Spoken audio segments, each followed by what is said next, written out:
Ah, messieurs, dames, c'est terrible. Avec tout ce qu'on a vu, on pourrait se demander est-ce que Barbatos pourrait réellement détruire la Terre Zéro? La vérité, c'est que c'est possible si les héros ne trouvent pas son point faible rapidement. Le problème dans tout ça, c'est que c'est assez difficile, car Barbatos possède un atout très puissant, le Batman qui rit. Un chevalier des ténèbres aussi puissant qu'à lui seul, il a détruit son propre monde. Il est si redoutable que lorsqu'il a éliminé les héros, il a pris le temps de s'amuser un peu avec Superman. Il lui a pris ses yeux et celles de son enfant. Mais même malgré ça, pour lui, ce n'était pas encore parfait. Il fallait le laisser tuer sa propre famille. Et après s'être amusé avec Superman, il a détruit toutes les organisations du monde. Par la suite, s'est assis sur leurs os et a formé son trône pour admirer son œuvre. Bien le bonjour pirates, j'espère que vous allez bien. Et si vous êtes nouveau sur la chaîne, n'hésitez pas à aller voir cette playlist qui raconte toute l'histoire depuis le début. Il est important d'aller voir tout ce qui s'est passé avant de voir cette suite. Aujourd'hui, nous allons voir le début de la fin de cette guerre opposant le multivers noir de Barbatos et la Terre Zéro.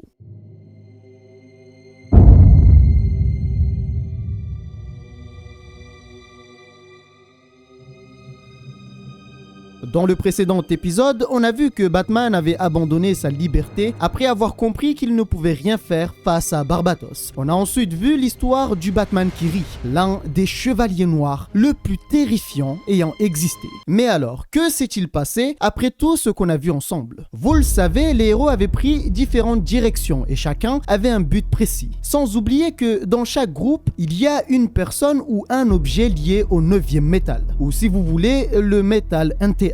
C'est un métal assez terrifiant venant du Dark Multivers. De l'autre côté, Batman, qui avait abandonné tout espoir, a reçu une visite inattendue. Ce sont 3 Superman au service de Barbatos, et l'un d'eux l'informe que son travail était terminé. La raison pour laquelle il l'avait conduit dans le multivers noir, c'était pour attirer le Superman de ce monde. Maintenant que ce dernier était bien arrivé dans le Dark Multivers, il sert désormais de batterie pour mettre en place le plan de leur maître Barbatos. Ce qui fait que Batman n'est désormais plus utile pour eux. Ils allaient donc l'éloigner de Superman et l'envoyer vers les coins les plus sombres de ce royaume. Après ces paroles, Bruce va manifester de la résistance et dans un moment de surprise, il a pu prendre le gant de l'un des Superman. Par la suite, leur fit savoir que le vrai Superman, lui, n'avait pas besoin d'armes pour combattre. Cette arme qu'utilisait ce Superman est basée sur les technologies du Batman venant de son propre monde. Elle contient toutes les couleurs de la kryptonite. Chacune d'elles possède un pouvoir différent. On l'informe que tout ce qu'il fera affectera son ami Clark. Mais Bruce s'en foutait complètement. Il avait vécu pendant 30 ans dans un cauchemar et tout ce qu'il voulait, c'était réveiller Superman pour pouvoir prendre la fuite. Alors que les Superman allaient l'arrêter, Bruce a récupéré le Superman de son monde avant de faire appel à Sandman, le marchand de sable. Suite à ça, ils ont disparu. Mais alors vous me direz, que vient faire Sandman dans l'histoire? En fait, l'explication est assez simple et pour mieux comprendre, il faut revenir un peu en arrière car je pense que cela vous a peut-être échappé ou que vous avez tout simplement oublié. Avant tous ces événements, rappelez-vous, lorsque Batman avait commencé à enquêter sur le multivers noir et sur Barbatos, Sandman était venu le voir lorsque les choses avaient déjà commencé, lorsqu'il était trop tard. Et je vous avoue qu'à ce moment-là, ça m'avait un peu surpris parce qu'il aurait pu venir plus tôt pour prévenir Batman du danger qu'il attendait. Mais non, il avait décidé de faire autrement. Ce dernier l'a aidé en le conduisant vers la tombe de Khufu. Cependant, petit détail qui changera absolument tout, ce n'était pas la tombe de Khufu, mais celle de Hatset. Alors bien sûr, ce n'est pas la faute de Batman, ni même celle de Sandman. Bruce avait été trompé par la cour des hiboux. Et pour Sandman, je ne sais pas s'il l'a fait délibérément ou s'il est juste tombé dans le même piège que Batman. Mais partons du principe qu'il s'est fait piéger avec lui. La partie la plus importante, c'est qu'avant de partir, Rêve lui a dit ces mots. Il devait l'appeler s'il était dans une situation où il pense qu'il n'y a plus d'issue. À ce moment-là, il viendra l'aider. Maintenant, vous savez pourquoi Sandman est apparu de nulle part. Après avoir fait appel à Sandman, ils se sont retrouvés dans le noir et c'est là aussi que Clark va reprendre conscience. Alors qu'il pensait être perdu dans le vide, Sandman, aussi appelé le roi des rêves, fera son apparition pour leur faire savoir qu'il n'était pas perdu. En colère, Batman va commencer à l'engueuler, lui demandant pourquoi l'avait-il laissé pendant si longtemps dans ce piège créé par Barbatos. D'une main, il fera apparaître un livre et par la suite, il les a projetés à l'intérieur tout en disant que son nom est Daniel. D'autres le connaissent sous le nom de Seigneur Façonneur. le tisseur de rêves, le roi des royaumes des énigmes. Certains humains lui ont donné le nom de marchand de sable. D'autres l'appellent le prince des histoires. Il fait comprendre à Batman qu'il ne devait pas présumer ce qui était important pour lui ou non. L'histoire qui se déroule était bien plus importante pour lui qu'il ne le pense. Mais alors, est-ce vraiment la fin? En fait, non, mais vu que je suis bien chiant aujourd'hui, je vais aller me servir un thé, je reviens.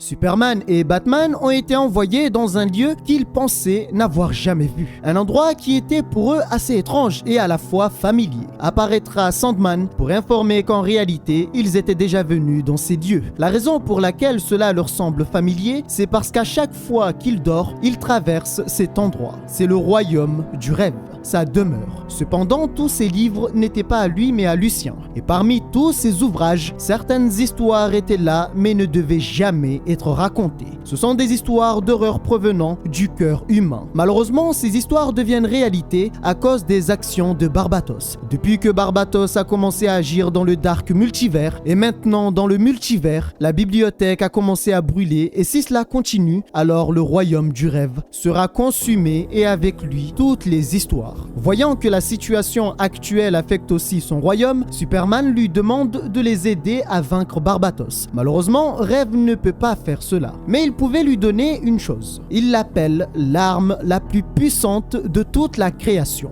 Pour cela, il allait leur raconter une histoire. Au début de la création, il y avait l'obscurité. Puis par des étincelles et la fusion, deux existences opposées sont apparues. La matière et l'antimatière. Par la suite, trois frères sont nés. Marnevu, Mobius et Alpheus. Deux frères étaient chargés de surveiller ce qui avait été créé. Parmi les trois frères, celui portant le nom d'Alpheus avait été chargé de veiller sur ce qui devait être créé.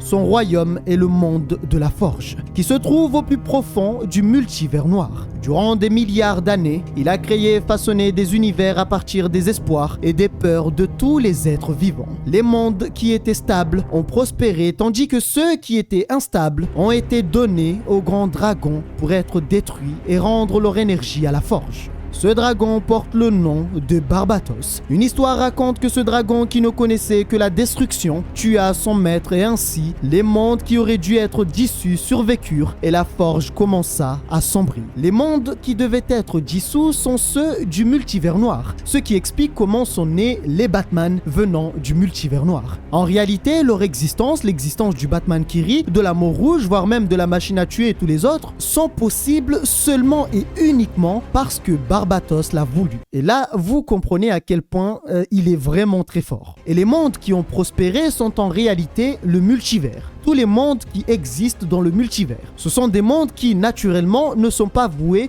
à être détruits. Le problème dans cette histoire, c'est que Barbatos a quitté son rôle. Son rôle qui est de détruire les mondes existants dans le multivers noir. Et son objectif désormais, c'est de conquérir les mondes du multivers. Mais alors, est-ce que Alpheus est vraiment mort? Car Alpheus est son maître. Concernant cette partie de l'histoire, pour ma part, je n'ai pas la certitude. Pour moi, c'est à vérifier et on verra ça peut-être un peu plus tard. Après avoir raconté cette histoire, Rêve informe que s'il cherche de l'espoir, il devrait le trouver dans le monde de la forge. Mais il fallait se dépêcher car s'ils arrivent trop tard, le feu de la forge allait s'éteindre à jamais. Et à partir de là, Barbatos pourrait libérer les ténèbres se trouvant dans le multivers noir. Superman pensait qu'il devait trouver le 9e métal. Un métal dont on a vu ses nombreux pouvoirs extrêmement puissants. Mais Rêve informe qu'en fait, il y avait plusieurs métaux.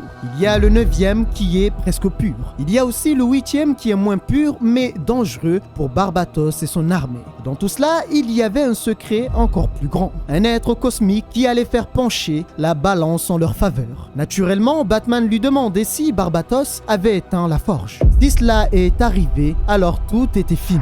Après avoir entendu ces mots, Superman demande d'être envoyé avec Batman dans le monde de la forge. Pour cela, il pouvait créer un passage depuis cet endroit pour les envoyer vers le monde de la forge. Toutefois, il devait savoir que s'ils marchent avec espoir et émerveillement, ils trouveront le centre de la création. Dans le cas contraire, ils seraient perdus dans l'immensité infinie de l'univers sombre à jamais. Clark était déterminé à le faire. Cependant, pour Bruce, il y avait encore du doute.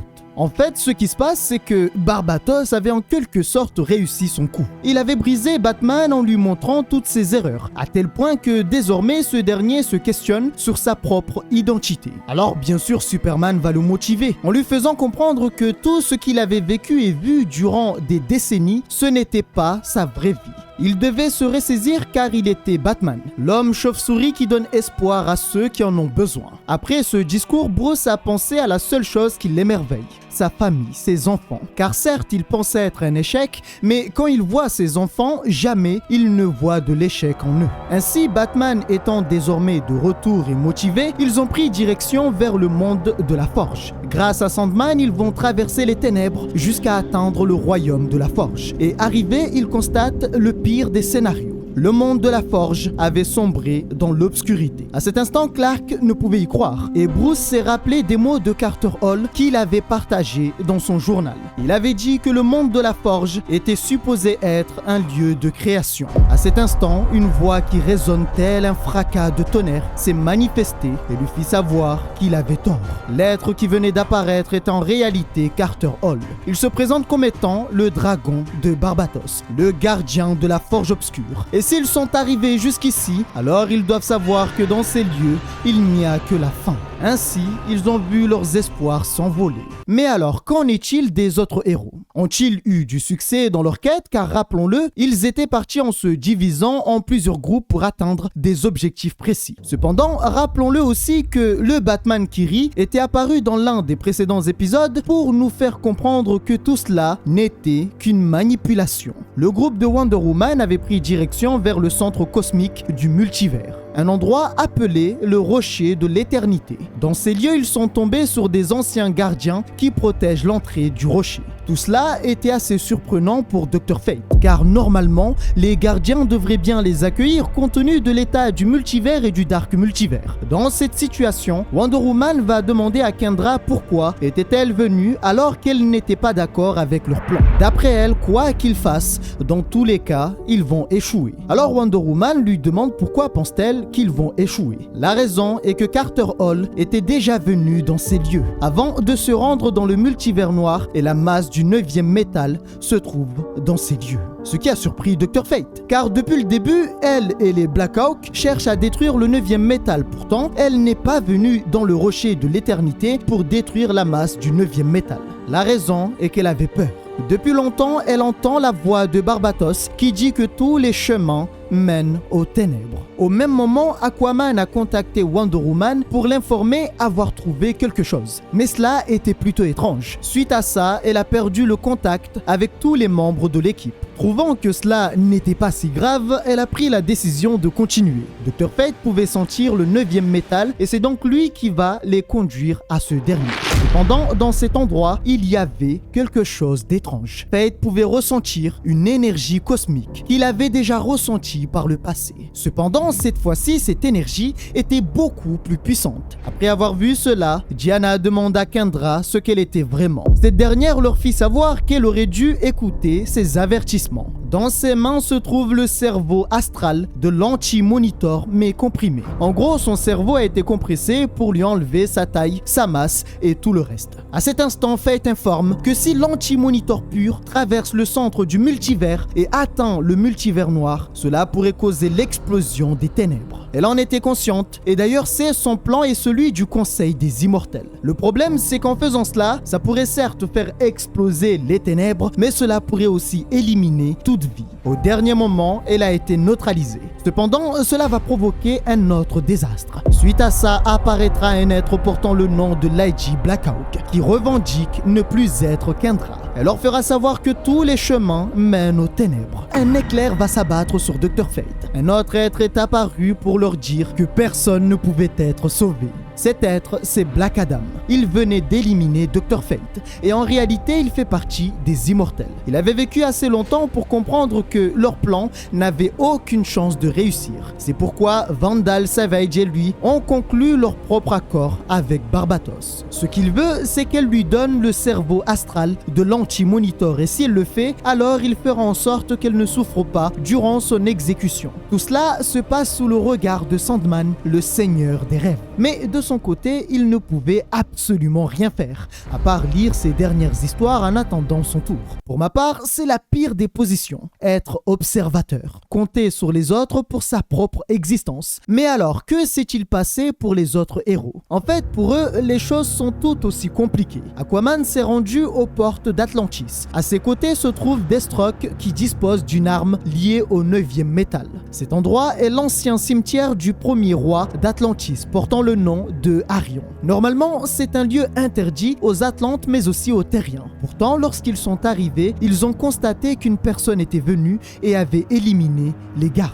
Pour avoir des réponses, Aquaman s'est adressé à l'un des poissons pour savoir ce qu'il avait vu. Le poisson l'a informé que des ténèbres étaient apparues et puis plus rien. Leur vue avait été obscurcie. Sans attendre, Deathstroke va percer la tombe, ce qui va mettre très en colère Aquaman, car une loi de leur peuple dit que quiconque touche aux tombes est banni d'Atlantis à jamais. Pour ça, ils s'en foutaient complètement. Son action avait fait apparaître un portail qu'ils ignoraient, et à l'intérieur, Deathstroke pouvait sentir le 9e métal. Et c'est là qu'il va contacter Diana pour l'informer qu'ils avaient trouvé quelque chose. Et c'est là aussi qu'ils perdront contact avec Diana. Concernant Green Lantern et Mister Terrific, ils ont pris direction vers une planète éloignée portant le nom de Thanagar Prime. Green Lantern était assez surpris de ne pas connaître cette planète, alors qu'il avait vu et avait connaissance de beaucoup de planètes dans l'univers. En fait, la planète était en quelque sorte cachée et il est difficile de la localiser. Hal Jordan avait donc compris que les gardiens avaient décidé de cacher certaines informations.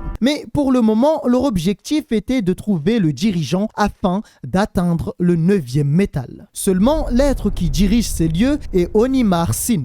Mister Terrific montre du respect en se prosternant. Par la suite, lui fit savoir pourquoi ils étaient venus sur leur planète. Sauf que le Seigneur Sin fait comprendre qu'il ne possédait plus le 9e métal. La raison, c'est qu'il avait tout consommé de lui-même. Tout le métal était dans ses cellules et c'est lui qui les avait attirés dans ces lieux. Il y a peu, il était un ennemi des Thanagariens. Désormais, il est leur dirigeant grâce à son nouvel allié.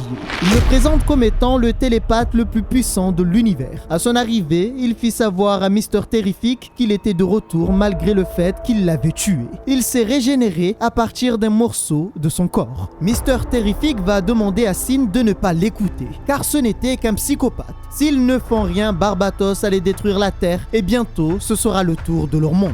Ce qu'ils ne savaient pas, c'est que les Thanagariens avaient connaissance de l'obscurité depuis des milliards d'années. Les Thanagariens avaient en leur possession un canon portant le nom de canon Phénix. Il est alimenté par des super métaux et peut soulever la Terre s'ils en prennent la décision. La particularité de ce canon, c'est qu'il était verrouillé sur le noyau terrestre et ne change jamais de cible. Et d'ailleurs, le jour où il a pris le trône de Thanagar, il a envisagé d'utiliser le canon pour détruire la Terre, mais son objectif l'a empêché de le faire. En réalité, il attendait leur venue qui allait lui apporter la dernière pièce dont il avait besoin. Suite à ces mots, il demande qu'on prenne l'œuf.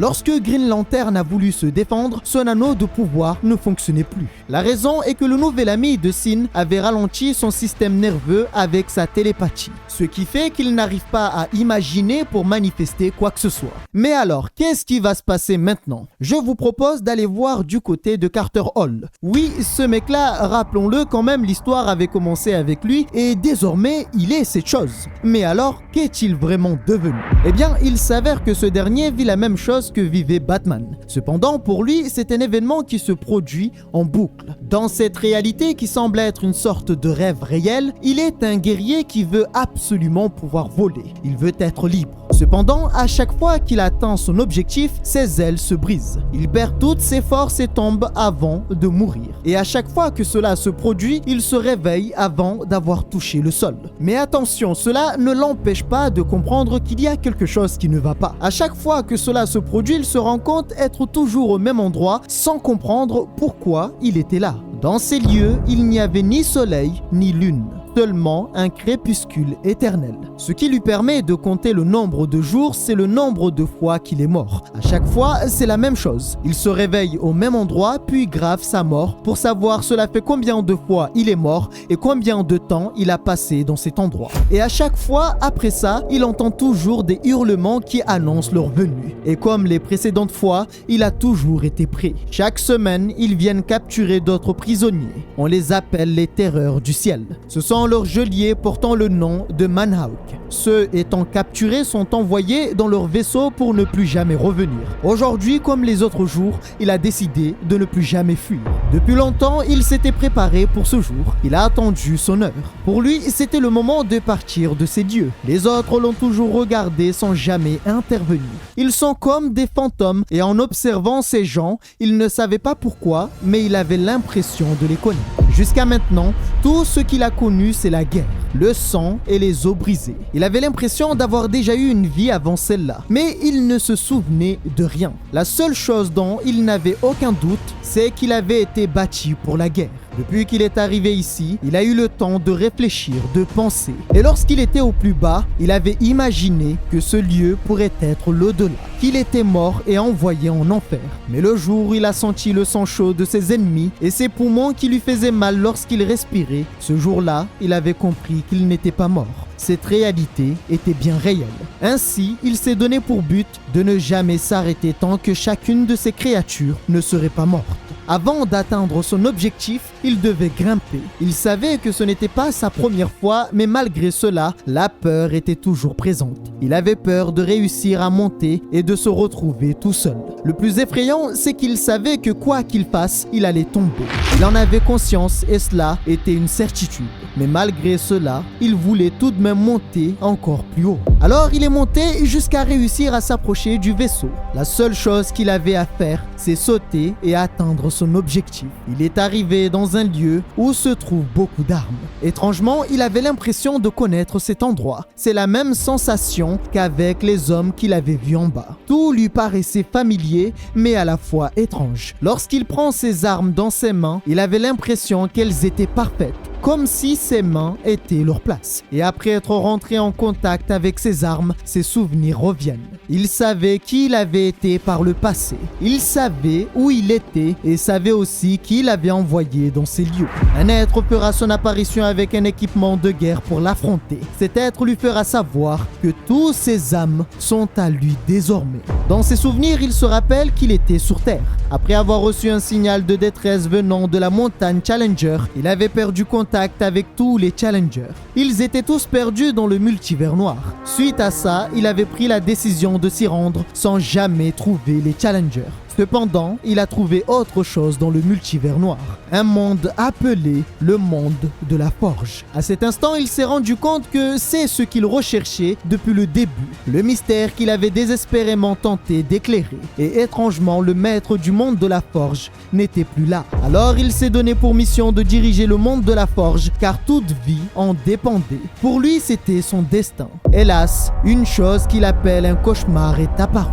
Un monstre l'a attaqué pour l'éloigner du monde de la forge avant de l'envoyer dans cet endroit. Cet être qu'il combat informe que c'est lui qui l'a amené dans cette prison. Il partage toutes ses pensées et sait tout sur lui. Pour Carter Hall, cette chose n'était qu'une erreur cosmique. La vérité, c'est qu'ils partagent le même corps. Et actuellement, ils sont en quelque sorte dans une sorte de conscience. Une sorte de réalité se trouvant à l'intérieur de lui. Et cette chose ou cette personne l'informe qu'avec le temps, il va perdre toute sa mémoire avant de mourir. Après ça, c'est lui qui prendra sa place. Et une fois cela fait, il ira voir sa femme Kendra. Lorsqu'il a entendu ces paroles, sa colère s'est manifestée. Et à cet instant, il s'est rendu compte qu'il avait oublié sa femme Kendra, ce qui va provoquer en lui une grande rage. Car malgré ses nombreuses tentatives pour se souvenir d'elle, cela était impossible. Alors il a accepté la réalité et a décidé de prendre une autre identité. Il sera la rage, la haine et le faucon. Et personne ne pourra lui voler cette identité. Il a pu certes récupérer une partie de sa mémoire, mais il n'arrivait pas à comprendre et savait que quelque chose n'allait pas. Il a vécu de nombreuses vies. Il a résolu de nombreux mystères et pour lui, celui-ci n'était pas si différent. Sauf que maintenant, c'est lui le mystère. La conclusion, c'est que cet endroit lui avait fait quelque chose. Il est arrivé à un stade où toutes les vies qu'il avait vécues étaient si mélangées qu'il n'arrivait pas à différencier la réalité et ce qui ne l'était pas. Face à ce gros problème, il a pris la décision de simplement s'élever pour laisser son passé derrière lui. La seule chose qu'il savait, c'est qu'il était Hawkman. Chaque nuit, Hawkman rêve d'être un guerrier.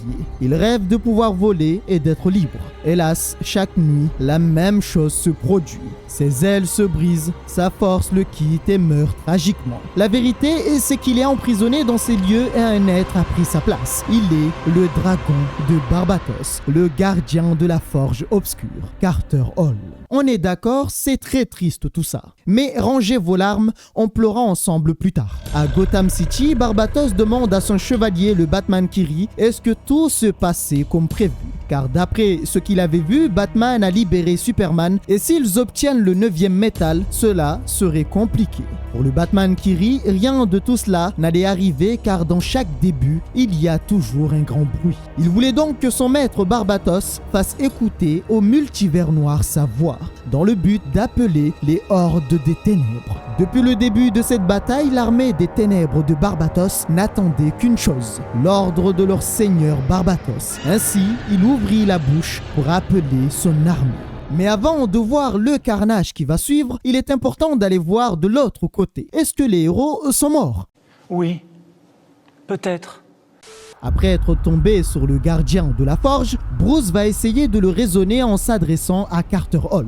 Discuter avec lui était impossible, encore moins le combattre. Clark dira à Bruce que ce n'était plus Carter, mais Bruce était persuadé qu'il était encore là. Il fallait se rendre à l'évidence, la forge était perdue. Cependant, Batman ne voulait plus perdre son espoir. En avançant dans ces lieux, ils sont tombés sur Double Face, le pingouin et le croco qui annoncent une mauvaise nouvelle. Harley avait tué les enfants de Batman. Malgré ces révélations, Bruce s'était endurci et ne voulait plus croire à cette supercherie. Pour lui, ils essaient de les perturber pour les induire en erreur. Il dit à Superman qu'avant de venir, Sandman avait dit que dans ces lieux se trouvait un métal capable de tuer Barbatos. Il voulait absolument obtenir ce métal et pour lui, quoi qu'il arrive, il devait réussir.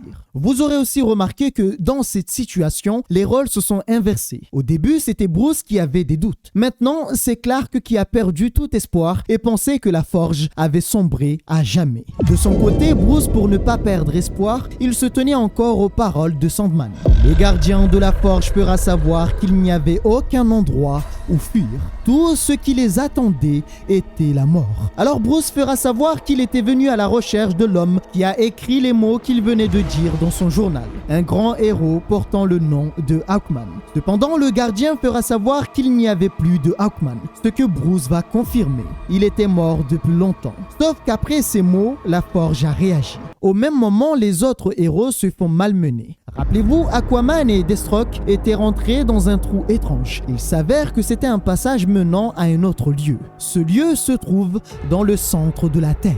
L'endroit est si profond qu'il était impossible de contacter les autres à partir de cet endroit. Dans ce lieu étrange, ils ont trouvé une machine qui extrait du magma. Et tout ça était dirigé par une technologie d'Atlantique qui, au passage, les protège de la chaleur intense. Aquaman avait connaissance d'une légende qui dit que le roi Arion avait sauvé l'Atlantide grâce à une ancienne magie venant de la Terre. De ce qu'il constate, la technologie n'était pas seulement d'Atlantide. Il y avait aussi le 9e métal. C'est un mélange de technologie ancienne et celle de son peuple. Dans tout ça, ce que ne comprenait pas Aquaman, c'est quel marché avait conclu le roi Arion pour sauver Atlantide. Alors qu'il voulait récupérer le 9e métal, un objet avait traversé Slade avant d'atteindre Aquaman. Le coupable de cela est Black Manta. Bien sûr, Arthur va tenter de le raisonner, mais Black Manta fera comprendre que ce qu'il voulait était la fin du monde. Il avait conclu un pacte avec Barbatos. Une fois qu'ils auraient conquis la Terre, il sera déclaré maître d'une terre sous-marine.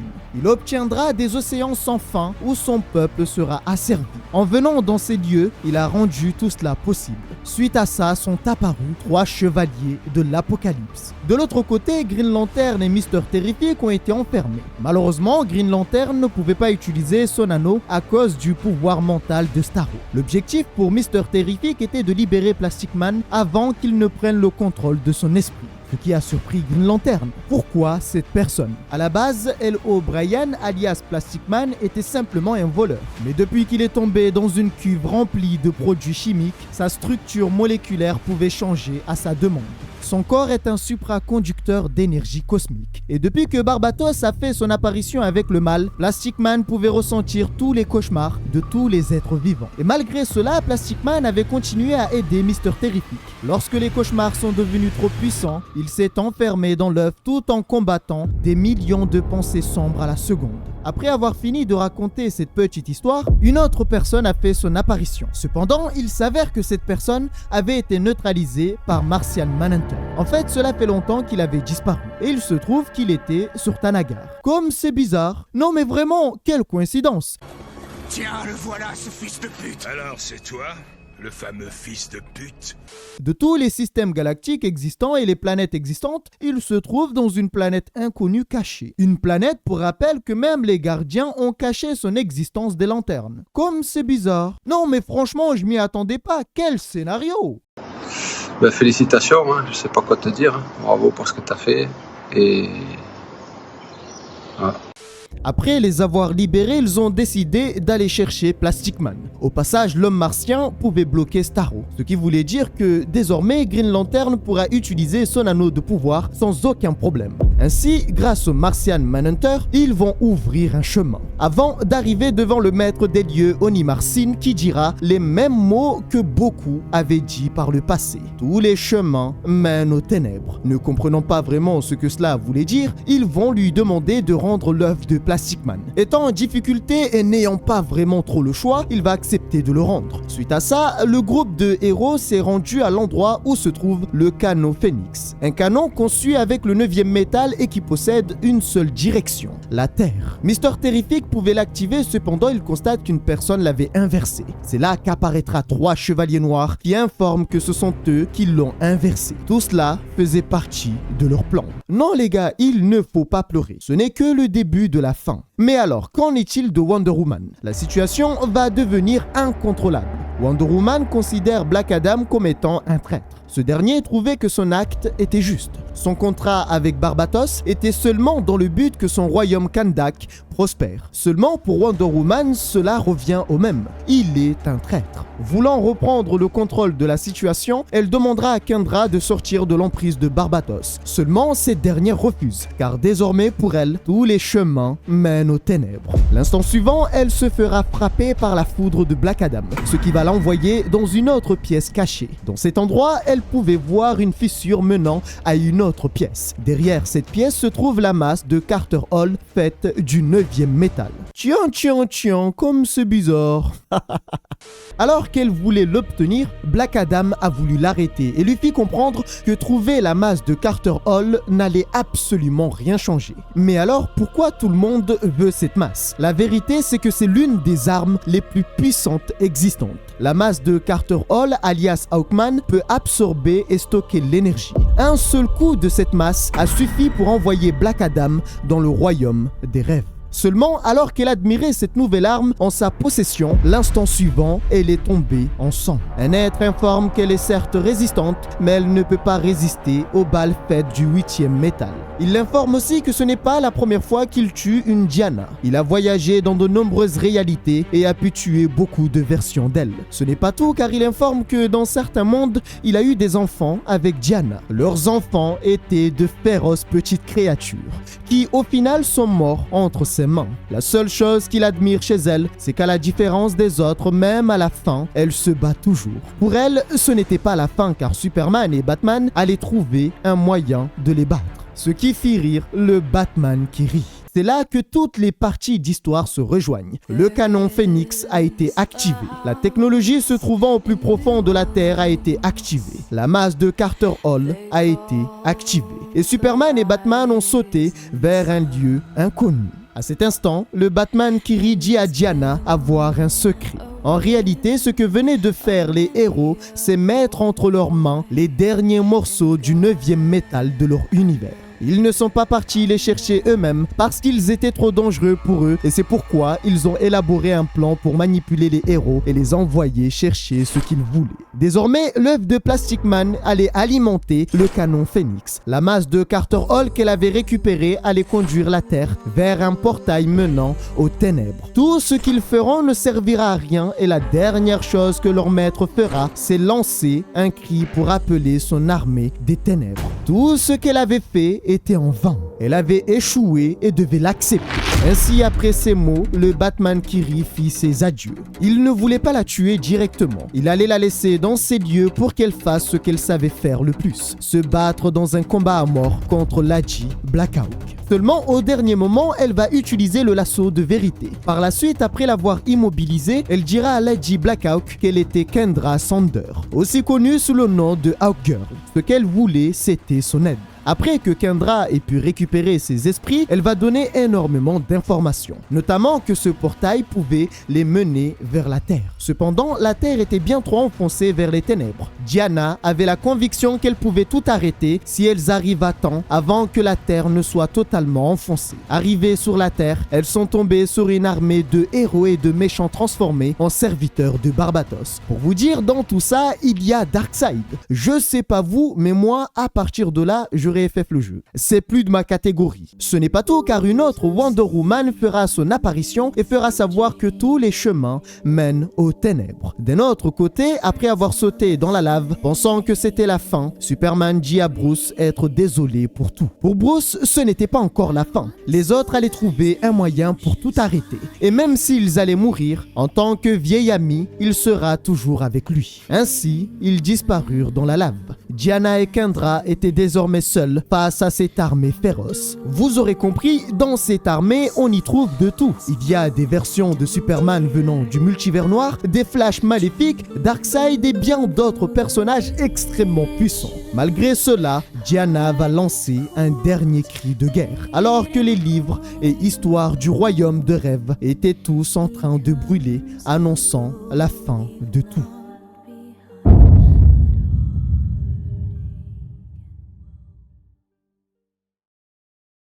C'est assez triste cette histoire. Depuis le début qu'on a commencé cette histoire, jamais on a vu les héros avoir une réelle victoire. Une victoire écrasante. Jamais ils n'ont réussi à faire ça. Et je sais pas pourquoi, mais ça me fait plaisir. En y pensant, c'est assez cruel ce que je dis. N'oublions pas quand même que Dr. Fate a rendu l'âme face à Black Adam. C'est terrible. Bon, j'espère que cet épisode vous a plu. Normalement, le prochain épisode va arriver assez rapidement et ça va annoncer la fin de tout ça. Voilà, ça sera le dernier épisode qui viendra conclure cette folie. Prenez soin de vous et on se retrouve lundi.